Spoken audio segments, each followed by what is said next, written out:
귀한데 우리 옆에 분들 당신이 참 귀하십니다 하고요 인사하겠습니다.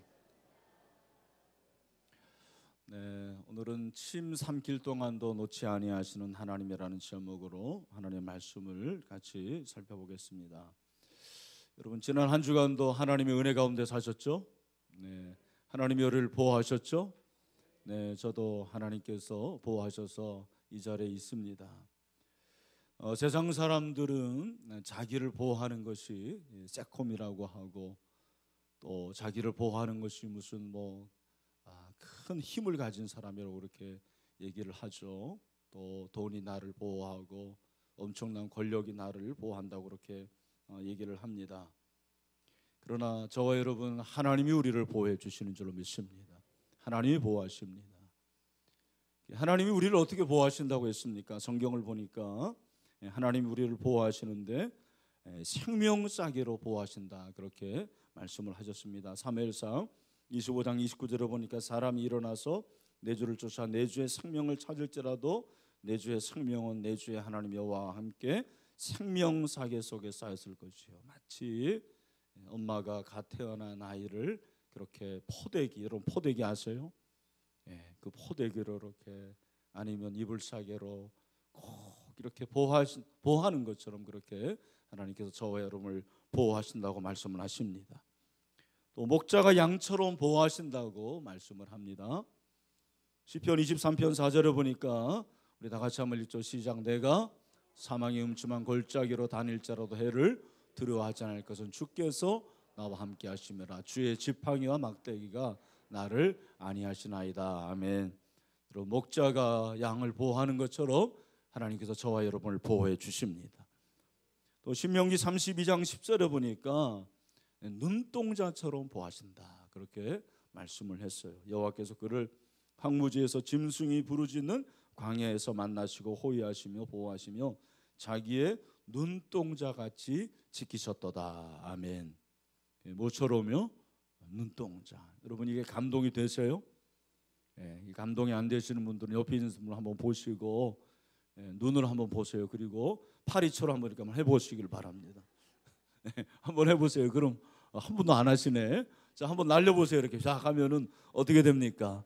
네, 저절로 눈 꺼풀이 여러분의 눈을 보호합니다. 그게 바로 눈동자를 보호하는 것입니다. 네, 하나님께서 이렇게 우리를 보호하시는데요. 오늘 본문에 나오는 욥을 하나님께서 보호하시지 않는 것 같아요. 지금 이 상황을 보면 하나님께서 욥을 버리시고 욥과 함께 하지 않으시는 것처럼 그렇게 느껴집니다. 여러분, 우리가 아는 대로 욥은 성경에 나타난 인물 중에서 가장 모범적인 그런 사람입니다. 1장을 보면, 여러분 욥기 1장을 보면 1절에 우스 땅에 욥이라 불리는 사람이 있었는데 그 사람은 온전하고 정직하여 하나님을 경외하며 악에서 떠난 자라 그렇게 말씀을 하고 있습니다. 온전하고 정직하고 하나님을 경외하고 악에서 떠난 자, 모든 신앙의 좋은 것을 다 갖춘 사람입니다. 그래서 3절에 보면 3절 하반절에서 뭐라고 그랬습니까? 우리 다 같이 한번 읽어보죠. 시작. 이 사람은 동방 사람 중에 가장 훌륭한 자라. 동방 사람 중에 가장 훌륭한 사람이 바로 욥이었습니다. 그럼에도 불구하고 우리가 아는 대로 하나님께서 욥에게 엄청난 시련과 고난을 주시는 것을 잘 알고 있습니다. 하루아침에 자식이 다 죽고 또 재산이 다 사라지게 됩니다. 종들이 죽고, 그리고 몸에는 헌대가 정말 이 견딜 수 없는 그런 괴로움 가운데 있고, 나중에는 아내까지 자기를 버리게 되는, 제 생각에 아마 이런 시련과 고난을 겪은 사람이 어디 있을까 그렇게 여겨집니다. 여러분, 그러나 그런 가운데서도 우리가 아는 대로 욥은 절대로 이 고난과 시련 가운데서 굴하지 않고 믿음을 지키죠. 그의 믿음을 어떻게 말합니까? 22절을 보면 이 모든 일에 1장 22절이죠. 이 모든 일에 욥이 범죄하지 않았다라는 것이 이런 고난 가운데서 뭐 남의 물건을 훔치지 않았다, 또 거짓말하지 않았다, 뭐 다른 사람의 물건을 탐내지 않았다라는 뜻이 아닙니다. 여기서 범죄하지 않았다라는 것은 무슨 말이냐면 하나님을 비난하지 않았다라는 거예요. 하나님을 비난하지 않았어요. 하나님을 원망하지 않았습니다. 모든 탓을 하나님께 돌리지 않았다라는 것을 우리에게 말씀을 하고 있습니다. 그럼에도 불구하고 사실은 이런 믿음이 있었지만 욥은 인간적으로는 굉장히 너무너무 힘든 가운데 있는 것을 우리는 잘 알고 있습니다. 특별히 여러분, 그가 온몸이 가려워가지고 그냥 기왓장구로 자기 몸을 그렇게 긁지 않습니까? 그가 거하는 곳이 어디였습니까? 여러분, 그가 제 가운데 거했다고 그렇게 말하고 있어요. 2장 8절로 한번 가보세요. 2장 8절에 보니까 뭐라고 그랬습니까? 우리 같이 한번 읽어보겠습니다. 시작. 욥이 제 가운데 앉아서 질그릇 조각을 가져다가 몸을 긁고 있었다. 여러분, 여기 제 가운데 거했다라는 말을 우리가 주목을 해야 됩니다. 여기 제 가운데 거했다라는 것은 쓰레기장에 있었다라는 말이에요. 쓰레기장에 있었어요. 그렇게 잘 살았던 사람, 여러분, 그 집이 얼마나 고대강실 정말 엄청나게 큰 집이었습니까? 그런데 그 집은 다 사라지게 되고 죄 가운데 거한 거예요. 쓰레기장. 여러분, 고대에도 쓰레기장이 있었을 거 아닙니까? 쓰레기를 불로 태우고 그 불로 태운 그곳이 바로 소각장인데 그 소각장에 온갖 병자들이 다 모여드는 거예요. 나병 환자들, 불치병 환자들, 쫓겨난 자들, 가난한 자들, 힘없는 자들이 다 그 소각장에 사는 거죠. 바로 그걸 말하는 거죠. 그 소각장에서 그가 할 수 있는 일이라는 것은 아무것도 없어요. 몸이 너무 간지러워가지고 그냥 기왓장으로 자기 몸을 툭 긁는 그런 것밖에 할 수가 없었죠. 사실 여러분, 우리가 이 말씀을 잘 아니까 그렇지, 내가 만약에 욥의 입장이었다면, 내가 만약에 욥이었다면 정말 믿음을 지킬 수 있을까라는 그런 질문을 할 수밖에 없는 것 같습니다. 이런 가운데서 이제 그가 3장에 들어서 처음으로 입을 떼는 거예요. 처음으로 그 소각장에서 자기 몸을 긁으면서 아마 피가 철철 났겠죠. 그 가운데서 하나님 앞에 입을 여는 것이 3장입니다. 재미있는 것은 3장 1절에 욥이 입을 열어 자기 생일을 저주했다고 그랬는데, 사실은 1장을 보면 여러분, 욥의 생일에 잔치를 베풀었다라는 그런 말이 나오거든요. 그는 생일을 누구보다 잘 차렸어요. 부자니까. 여러분, 생일이라는 것은 뭐 지금이나 그때나 똑같습니다. 부모에게는 생일이라는 것이, 자식의 생일이라는 것이 얼마나 큰 축제의 날입니까? 그럼에도 불구하고 그 생일날을 자기가 저주했다라는 것은 사실은 내가 왜 태어났지, 이런 말이죠. 내가 왜 태어나서 이렇게 고생을 하고 있나? 그 생일이 이제는 축제의 날도 아니고 잔치의 날도 아니고 너무너무 견디기 힘든 고난의 날, 저주의 날입니다. 그걸 우리에게 말씀해 주고 있는 것입니다. 그래서 여러분, 3장에 그가 입을 열어서 말하는 것을 보면 참 어둡습니다. 실제로 어두워요. 4절에 보면 그날이 캄캄하였다면, 비추지 않았다라면, 5절에 어둠, 죽음의 그늘, 흑암, 이런 것들을 통해서 그의 마음과 그의 정신 상태, 그의 영혼의 그러한 상황을 우리가 알 수가 있는 것입니다. 26절에 보면 나에게는 평온도 없고 안일도 없고 휴식도 없고 다만 불안만 있었다. 점점 좀 불안해지는 거예요. 점점 불안해지면서, 근데 이 불안한 때에 욥의 세 친구가 찾아오게 되는 것입니다. 엘리바스, 빌닷, 소발이 찾아와서 욥을 위로한다고 해놓고서는 위로는커녕 염장을 지르게 됩니다. 소금을 뿌리고 정말 견디기 어려운 말들을 하고 있습니다. 3장은 고난 가운데서 욥의 어떻게 보면은 탄식이고 또 고백인데, 4장 5장은 바로 그의 친구 엘리바스가 욥을 보면서 한 말이에요. 욥을 보면서 자기 얘기를 다 하는 거예요. 사실 이 세 사람은 현자예요. 현자, 동방의 현자. 똑똑한 사람들이고 많이 아는 사람들입니다. 이런 사람들이 위로를 하기는커녕 욥의 마음을 너무너무 아프게 하는 거죠. 그리고 그 말에 대해서 이제 6장과 7장이 욥의 또 변호예요. 욥이 변호하면서 특별히 7장에서는 욥이 하나님 앞에 기도하는 것을 볼 수가 있습니다. 여러분 7장 1절을 보니까 이 땅에 사는 인생에게 힘든 노동이 있지 아니하겠느냐 그랬습니다. 여기서 이 인생이라는 것이 히브리어로 우리가 잘 아는 에노스예요. 에노스는 약하고 죽을 수밖에 없는 인간을 가리켜서 에노스라 그렇게 얘기를 합니다. 여러분, 욥은 이 인생길에서 지금 어떠한 상황 가운데 있다고 말하냐면, 4절에 보니까 내가 누울 때면 말하기를 언제나 일어날까 언제나 밤이 갈까 하며 새벽까지 이리 뒤척 저리 뒤척 하는구나 라고 그렇게 말을 하고 있습니다.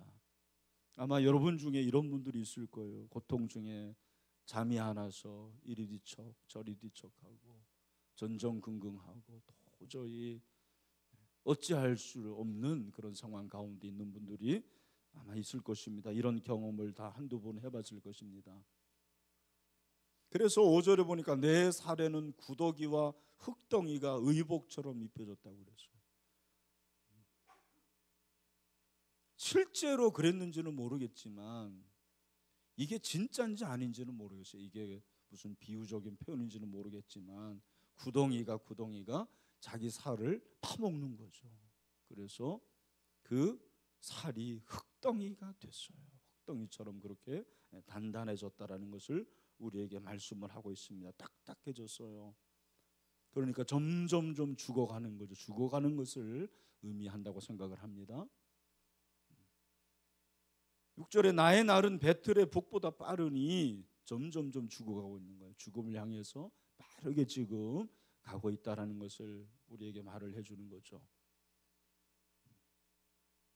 여러분, 이 가운데서 욥이 참 자기의 심정을 한마디로 말하는 게 7장 6절의 하반절의 말씀이에요. 거기 뭐라고 그랬습니까? 희망 없이 보내는구나. 뭐가 없는 거예요? 희망이 없어요. 희망이 없다라는 것은 뭐만 있다라는 거예요? 절망만 있다라는 거예요. 절망만 있는 거예요. 희망이 없고 절망만 있는 거. 내 인생이 바로 그런 인생이구나라고 고백을 하고 있어요. 그러면서 7절을 보니까 내 생명이 한낱 바람 같음을 생각하옵소서. 나의 눈이 다시는 행복을 보지 못. 나는 이제는 행복하고는 상관이 없는 사람입니다. 나는 행복을 볼 수 없는 사람입니다. 여러분 가운데 혹시 이런 말을 해본 분이 있을 거예요. 하나님, 저는 다시는 행복을 못 볼 것 같습니다. 행복은 저하고는 상관이 없는 것 같습니다. 아마 그런 고백을 하는 분들이 지금도 아마 이 자리에 있을 수도 있습니다. 욥은 절망을 합니다. 소망을 상실합니다.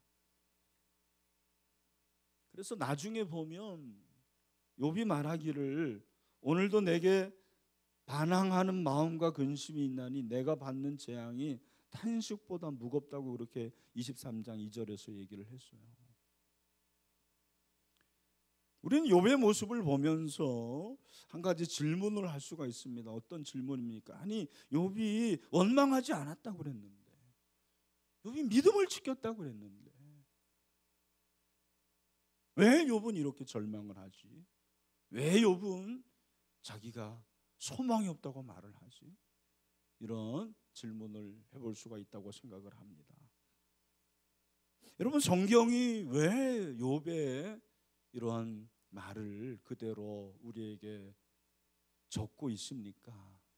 그가 1장에서 정말 믿음의 그렇게 훌륭한 모습을 보여주었다면 이런 연약하고 참 부족하고 인간적인 모습은 다 없어야 될 거 아닙니까? 그런 면에서 성경은 굉장히 정직합니다. 그리고 저는 이것이 바로 인간의 모습이라고 생각을 해요. 인간이 바로 그렇습니다. 인간의 연약함, 인간의 한계, 이게 실존이에요. 실존. 이게 바로 저와 여러분의 실제입니다. 허구가 아닙니다. 학자들이 정말 절망을 당하는 인간의 어떤 반응을 조사를 해보니까 몇 가지 패턴이 있다라는 것입니다. 그게 뭐냐면 첫 번째는 이런 절망을 만나면 다 부인을 하는 거예요. 아니야. 이건 현실이 아닐 거야. 자기의 현실을 부인을 하는 거예요. 부인을 하면서 어떻게 되냐면 분노를 하는 거예요. 아니, 왜 내가 이래야지? 왜 내가 이렇게 죽어야 되지? 왜 내가 암에 걸려서 죽어야 되지? 왜 내가 이렇게 배신을 당해서 하루아침에 길거리에 나가야 되는 거지? 분노를 하는 거예요. 그러면서 점점점 타협을 하게 돼요. 만약에 하나님께서 이 문제를 해결해 주시면 제가 하나님 정말 잘 살겠습니다. 신앙생활 열심히 하겠습니다. 그러면서 어떤 사람은 막 하나님 앞에 서원도 하죠. 목사가 되겠습니다. 신학교에 가겠습니다. 그런 고백도 하게 되는 거죠. 결국에는 수용할 수밖에 없는 것이 인간의 한계라고 생각을 합니다. 근데 여기서 우리가 이제 한 가지 주목할 것이 무엇이냐면, 믿음이 좋다라는 것은 나에게 있는 이러한 아픔과 절망을 그대로 나타나는 거예요. 고백하는 것입니다. 그걸 여러분들, 내가 믿음이 좋으니까 이런 모습을 보이면 안 되라고 외식하거나 그것을 가리는 게 아닙니다. 믿음이 있는 척하는 게 아니에요. 바리새인들이 그랬습니다. 바리새인들은 자기 마음은 그렇지 않은데 마치 자기는 절망하지 않는 것처럼, 자기에게는 그런 불신이 없는 것처럼 그런 위선을 하는 거죠. 여러분, 새벽마다 기도하는 자녀가 대학 입시에서 실패하면 그것도 한두 번도 아니고 자꾸 떨어지면 절망할 수밖에 없는 것이 인간이라고 저는 생각을 합니다. 여러분, 내가 정말 열심히 기도했는데 그 기도에 응답이 되지 않으면 우리는 절망할 수밖에 없는 거예요. 그때 어쩌면 하나님이 나와 함께 계시지 않는다고 느껴질 수도 있는 거예요. 정말 하나님이 살아계시나, 하나님이 나와 함께 하시나, 그런 의문이 들 수도 있는 거죠. 근데 그것을 가리려고 하지 마세요. 솔직히 고백하는 거예요. 하나님, 제 마음이 그렇습니다. 제 마음이 너무 슬픕니다. 제 마음이 너무 아픕니다. 제가 외롭습니다. 힘이 듭니다. 그 마음을 쏟아놓으라 그러는 거잖아요. 주 예수께 조용히 나가서 내 마음을 쏟아놓으라.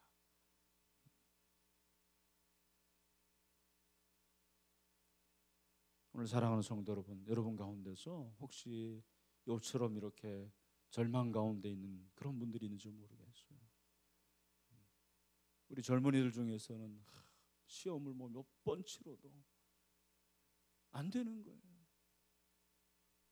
오늘도 제 선배하고 이렇게 통화를 했는데 그 딸이 참 한국에서는 외고를 나오고 미국에 가가지고 유명한 대학을 졸업했는데도 취직이 안 되는 거예요. 12번을 원서를 썼는데도 안 돼가지고 할 수 없이 한국에 들어와서 또 시험을 치르는데 안 되고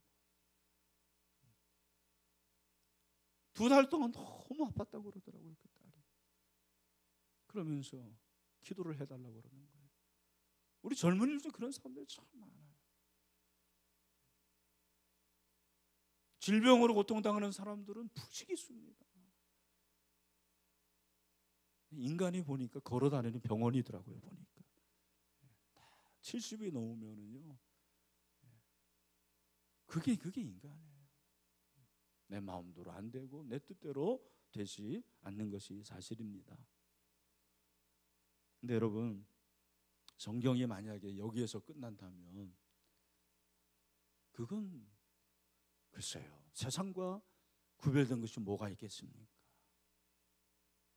여러분, 욥을 보십시오. 욥이 이렇게 나는 희망이 없이 보낸다, 다시는 행복을 보지 못할 것 같다라는 마음, 그러한 절망 가운데서도 욥의 믿음이 이제는 작동이 되는 거예요.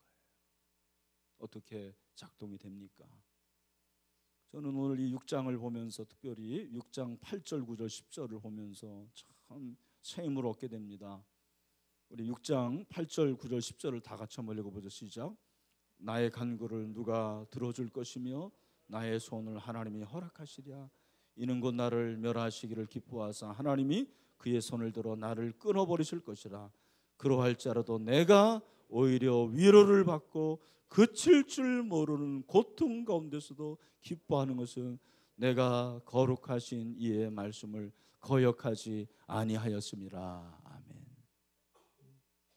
이 가운데서도 욥이 다시 한번 하나님의 말씀을 붙잡습니다. 그리고 하나님께 나아갑니다. 하나님을 바라봅니다. 하나님, 내가 거룩하신 당신의 말씀을 거역하지 않았습니다. 그렇게 고백을 하는 거예요. 하나님을 바라봅니다. 자기에게 이런 고난을 주시지만 그럼에도 불구하고 하나님이 자신을 한순간도 놓지 않을 것에 대한 확신이 있었어요.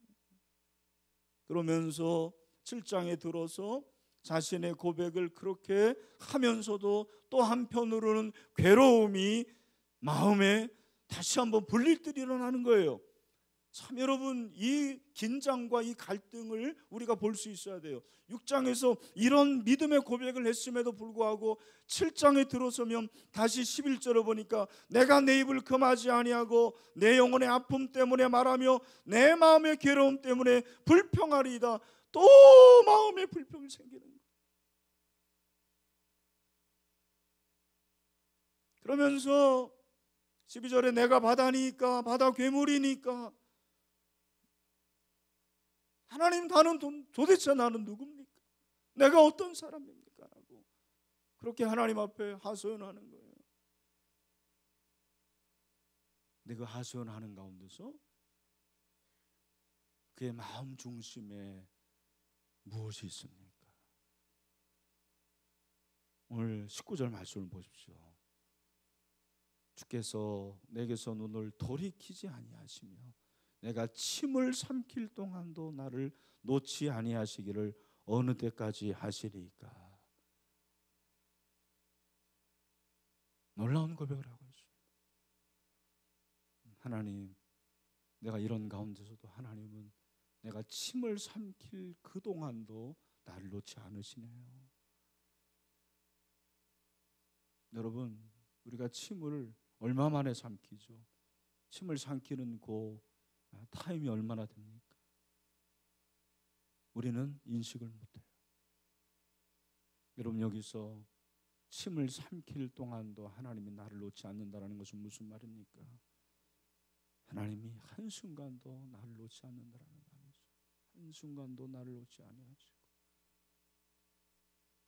항상 보호하시고 항상 나를 지켜주신다라는 고백이죠. 그런 고백을 하고 있습니다. 저는 최근에 성경을 이렇게 읽어가면서 욥기서를 읽었습니다. 여러분 아마 욥기서를 대부분 읽으시면 1, 2장은 잘 알지만 3장부터는 이게 무슨 말인지 잘 몰라요. 그냥 지나가게 됩니다. 그런데 금년에 제가 이 욥기서를 읽을 때는 그 어느 해와는 달랐어요. 막 말씀이 다가오는 거예요. 욥의 마음이 이해가 되는 거예요. 그러면서 특별히 하나님이 내가 침을 삼킬 동안도 나를 놓지 않은 사람, 이 말씀을 듣는데, 이 말씀을 읽는데 이 말씀이 저에게 그렇게 다가오는 거예요.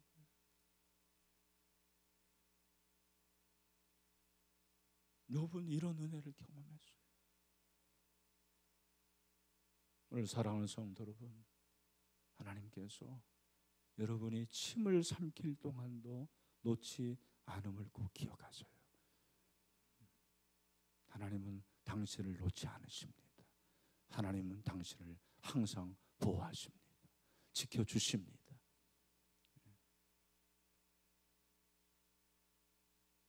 여러분, 오늘 이 말씀을 우리의 삶에 이렇게 적용해 보면 그렇지, 하나님은 나를 이렇게 보호하시는데 과연 하나님이 하시는 일이 무엇이냐라고 생각할 때가 많아요.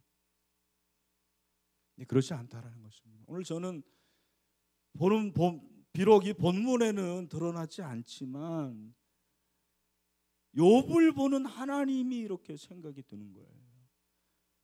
하나님이 욥을 보실 때 어떤 마음으로 보셨을까? 하나님이 욥을 보실 때 어떤 심정이었을까? 얼마나 대견하게 여겼을까요? 얼마나 귀하게 여겼을까요? 얼마나 마음이 아팠을까요? 너 참 대단하다. 그러면서 하나님이 믿음의 줄로서 욥을 꽉 붙잡아 주시는 것을 저는 보게 됩니다. 하나님이 믿음의 밧줄로 꽁꽁 묶어 주시는 거예요.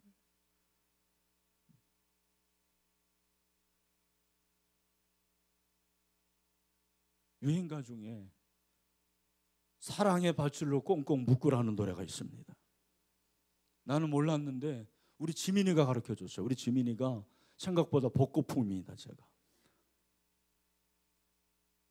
근데 여러분 신기한 거는요, 나 그 노래 한 번이나 들어봤나?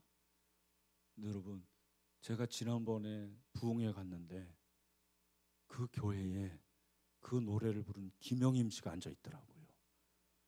그 교회 교인이래요. 그 담임 목사님 친척이라고 그러더라고. 오늘 사랑하는 성도 여러분, 사람이 인간의 사랑으로 자기를 꽁꽁 묶어도 마음이 너무 평안하대요. 네, 여러분, 하나님은 하나님의 사랑의 줄로 여러분을 묶어주십니다. 믿음의 줄로 묶어주십니다. 여러분, 이걸 생각하면 내가 과연 이 절망의 순간에 무엇을 해야 될지 결론이 나오지 않습니까? 오늘 사랑하는 성도 여러분, 오늘 이 시간에 우리가 기도할 때 내가 기도하는 이 순간 인식하든 인식하지 못하든 간에 내가 침을 삼키는 그동안도 나를 놓지 아니하시는 하나님을 경험하기를 바랍니다. 하나님을 만났으면 좋겠어요. 하나님의 손길을 깨달았으면 좋겠습니다. 그 하나님의 그 사랑의 줄, 믿음의 줄이 저와 여러분을 꼭 묶어주십니다. 그러므로 우리는 두려워하지 않습니다. 우리는 무서워하지 않습니다. 말씀을 맺습니다. 사랑하는 성도 여러분, 성도도 절망할 수가 있습니다. 나는 더 이상 소망이 없다. 나는 행복하고는 상관이 없는 사람이 되었구나. 그렇게 생각할 수도 있어요. 여러분, 그 순간에도 우리 하나님은 내가 침을 삼킬 그 동안도 나를 꼭 놓지 않으시고 붙들어 주시는 하나님이십니다. 여러분, 그 하나님을 믿으시길 바랍니다. 아니, 믿읍시다. 그리고 하나님의 그 믿음의 줄을 붙잡읍시다. 그래서 믿음으로 다시 한번 일어설 수 있는 이 밤이 될 수 있게 되기를 주님의 이름으로 축원합니다.